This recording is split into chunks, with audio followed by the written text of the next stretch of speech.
पहा, BCom भाग 2 गेल्या सत्रात आपण पाहत होतो, माफ करा, गेल्या तासिकेत आपण पाहत होतो की या अंधारातून वाट सापडत नाही. प्राध्यापक राघव जाधव यांचा हा पाठ आहे. वर्तमानपत्रातून घडणाऱ्या गोष्टी. आज वर्तमानपत्रामध्ये काय असतं, नेमकं या वर्तमानपत्रातून आपल्याला बौद्धिक खुराक न देता समाजामध्ये चाललेल्या घाणेरड्या प्रवृत्ती हे तुम्हाला दिसून येते. आणि दिवसागणिक कसा भ्रष्टाचार,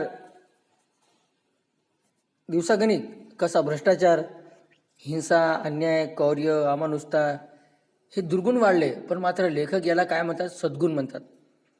कारण पुराणातील दैत्य, राक्षस, दानव यांनी या सगळ्या गोष्टी, पृथ्वीतलावर होणाऱ्या गोष्टी पाहून त्यांनी मान शरमेने घातली असेल असं त्यांना वाटतं. हे राजकारणी लोक जे आहे हे आपला धंदा करू पाहत आहे. आपल्या उपद्व्यापामुळं जनतेची लूट करताय. पण वास्तविक पाहता त्यांना याचं काही घेणं देणं नाही. स्वतःचं घर भरण्या इतपत त्याची बस स्वतःचं घर भरणं एवढंच त्यांची इच्छा आहे. बस बाकी लोकांची काही घेणं देणं नाही. समाज हित दृष्टिकोन डोळ्यासमोर त्यांनी मुळीच ठेवलेला नाही आहे. मोठमोठ्या गोष्टी फक्त ते निवडणुकीच्या वेळीच ते करतात असं त्यांनी सांगितलं आहे.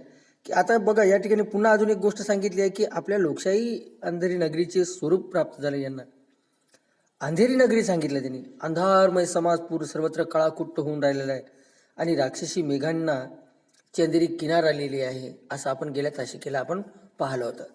आता बघा, पृष्ठ क्रमांक 13 काय म्हणतात की मुख्य म्हणजे या सर्व वसाहतीबाबत व्यक्ती व समाज यांना मुळी सुद्धा अपराधी भाव वाटत नाही.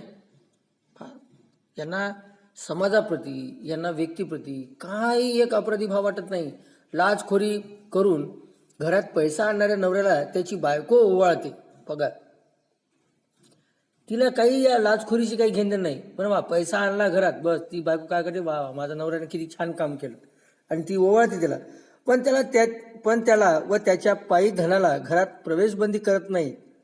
तोकड्या, मादक व लैंगिक संमोह निर्माण करणाऱ्या कपड्यांना आई बापच मुलींना विरोध करत नाहीत. उलट त्यांना प्रोत्साहन दिले जाते. एका जिवंत वृद्धाचा खोटा मृत्यूचा दाखला करून त्याची प्रॉपर्टी घेण्याचा प्रयत्न होतो. आपले मरण पाहिले म्या डोळ्यात, तो झाला सोहळा अनुपम्य असं तुकाराम महाराजांनी सांगितलं.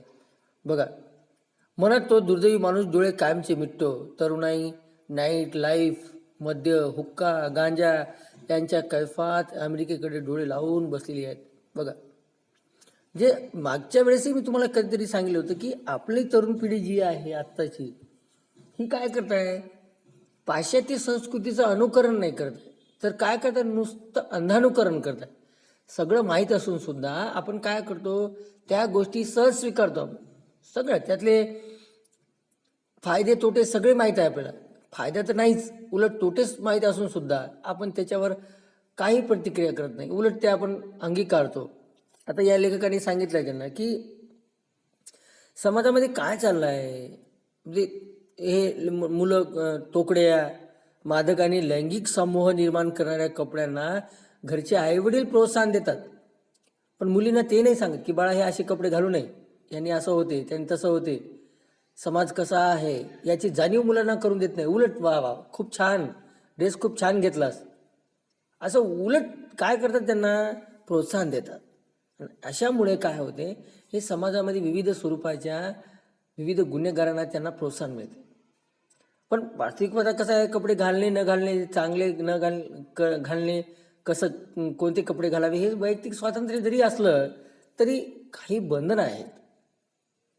आपण म्हणतो की नुसतं संस्कृती नाही, संस्कृती अत्यंत महत्त्वाची आहे मित्र, लक्षात घ्या.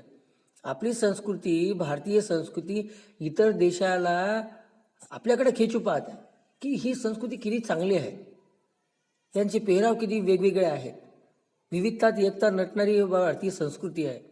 पण मात्र आपल्या संस्कृतीची आपल्याला काही एक वाटत नाही. पुढे बघा काय म्हणतात. गेल्या 20 वर्षात नव्या हिंसक भ्रष्ट भोगवादाने समाजातील एकूण एक घटक, संस्था, संघटना, राजकारण, समाजकारण तसेच धर्मकारण यांना गुलाम बनवलेले आहे.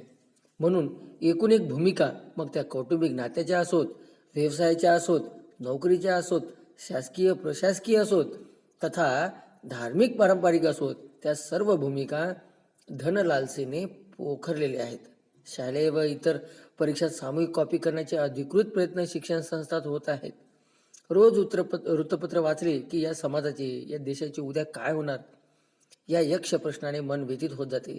अवघे जिने अर्धशून्य करून वाटू लागते. चांगल्या कामाचे व्यर्थ जाणवते आणि एक प्रकारची दाहक अगतिकता, अस्वस्थता मनाला ग्रासून टाकते. ते कोणाला ग्रासून टाकते? जी वैचारिक माणसं आहेत त्यांना, ज्यांची वैचारिक पातळी उच्च कोटीची आहे त्यांना.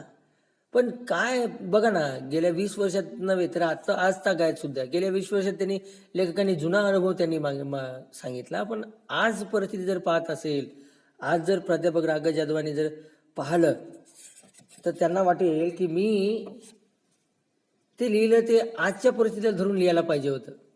त्यापेक्षाही 20 वर्षापूर्वीपेक्षाही आजची परिस्थिती भयावह रूप धारण करून आहे. नीतिमत्ता, नैतिकता राहिलीच नाही आहे. शुद्धीकरणासाठी फक्त अशक्य प्राप्त वाटणाऱ्या व्यवहारिक गोष्ट चालू आहे फक्त बस. भौतिक सुख सुविधा जास्तीत जास्त आमच्याकडे असायला हव्यात, आमच्या घरी हव्यात, माझ्या मुलामुलींना मिळायला हव्यात, माझ्या लेकराबाळाला मिळायला हव्यात, हीच लालसा त्यांच्यामध्ये आहे. भौतिक सुख म्हणजे सर्व सुख नव्हे मित्रांनो, याच्या पलीकडे हे अजून काही जग आहे. आत्मिक सुख हे जगातील सगळ्यात सुख आहे. आत्मिक सुख आपण इतरांना फसू शकतो पण स्वतःला मात्र नाही. हे खूप काही लोक बरेचदा बोलून गेले असे की आपण जगाला फसू शकतो पण मात्र स्वतःला नाही. हे अशाच गोष्टीमुळे ते काय म्हणतात की हिंसक भ्रष्ट भोगवादाने समाजातील एकूण एक घटक हिंसक प्रवृत्ती वाढलेली आहे. छोट्या छोट्या गोष्टींनी हाणामाऱ्या होतात, उलट खून दरोडे होतात. बघा, छोट्या छोट्या गोष्टीमुळे काही मोठं कारण नसतं. पण या सगळ्या गोष्टीकडे लेखकांनी वेगळ्या दृष्टिकोनातून पाहिला ना. नात्या गोत्याची काही त्यांना किंमत राहिलेली नाही, काही नाही. आणि शालेय परीक्षेमध्ये लेखक म्हणतात की शालेय परीक्षेमध्ये सामूहिक कॉपी करण्याचे अधिकृत प्रयत्न शिक्षण संस्थांच्याद्वारे होत राहतात. आणि या यक्ष प्रश्नाने मन काय होतं, व्यथित होऊन जातं की काय शिक्षणाचा सगळा खेळखंडोबा करून टाकला. आणि वास्तविक पाहता त्यामध्ये कोणालाही गैर वाटत नाही की आम्ही जे करतोय ते खूप मोठं काम करताय असं त्यांना वाटतं.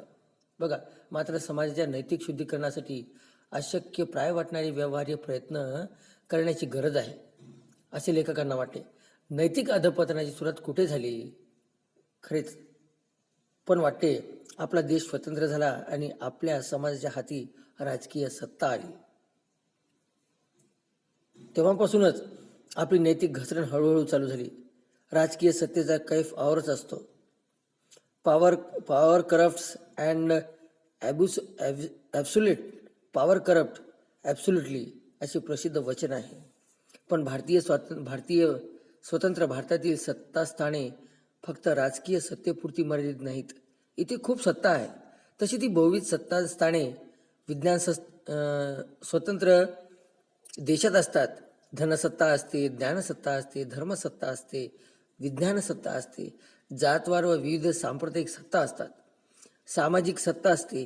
ही सर्व सत्तास्थाने स्वतंत्र भारतात जागी झाली व आपापली सत्ता विस्तृत करू लागली.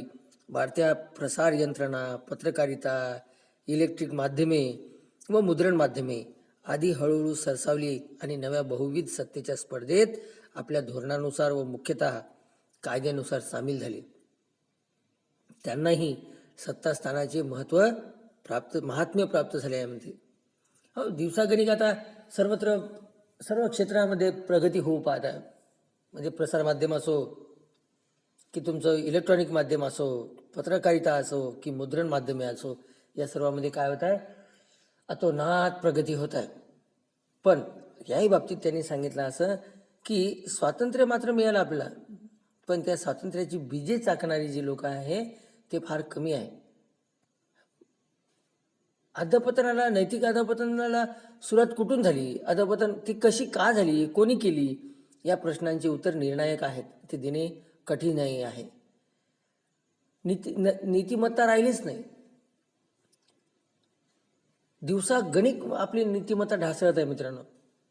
आणि हे त्यांनी एक उदाहरण सांगितलं, एक वचन सांगितलं त्यांनी की power corrupt and absolute power वर करप्ट ॲब्सोल्युटली, असे प्रसिद्ध वचन सांगितलंय.